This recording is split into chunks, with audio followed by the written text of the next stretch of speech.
చూడకుండా Congress party regulate చేసింది. Regulate చేసి వాళ్ళ పరిస్థితి right right sir right sir election breaking చూస్తున్నాం. కాసేపు క్రితం 1500 ఓట్ల వెనుకంజలో ఉన్నారు కేజ్రీవాల్ అనుకున్నాం. కానీ న్యూఢిల్లీలో పరిస్థితి మెల్లమెల్లగా మారుతోంది. కేవలం ఈ పోటీ అనేది 74 సీట్లకే తగ్గిపోయింది.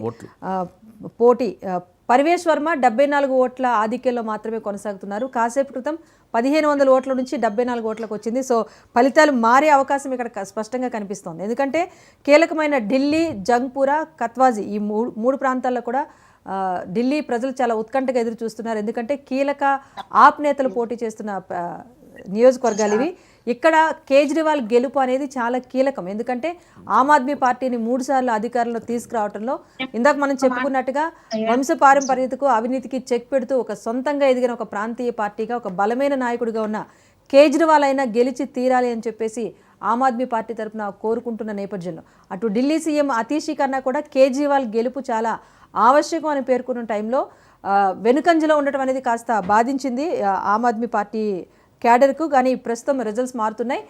ఢిల్లీలో చూసుకుంటే కనుక పర్వేష్ వర్మ వర్సెస్ కేజ్రీవాల్ అన్న సిచ్యువేషన్ కనిపిస్తోంది.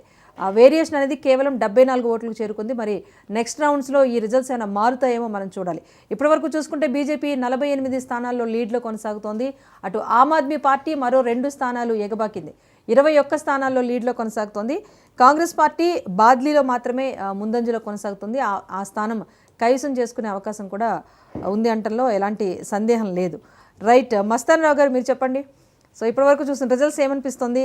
అండ్ కాంగ్రెస్ పార్టీ తరపున షీలా దీక్షిత్ కుమారుడు సందీప్ దీక్షిత్ కూడా పోటీ చేశారు. సో ఆయన ఎలాంటి ప్రాభవం చూపించలేకపోతున్నారు. ఏంటి ఇంత యాంటీ ఏంటి కాంగ్రెస్ పార్టీ మీద అసలు? మేడం ఒక్క నిమిషం నేను మాట్లాడి వెళ్తాను మేడం, వేరే ఛానల్ ఉంది. సీనన్న ఒక్క నిమిషమే మేడం.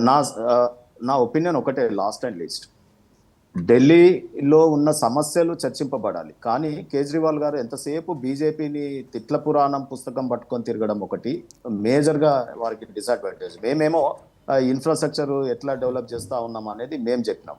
రెండోది, ఇది ఎట్లా తయారైంది ఢిల్లీ ఈరోజు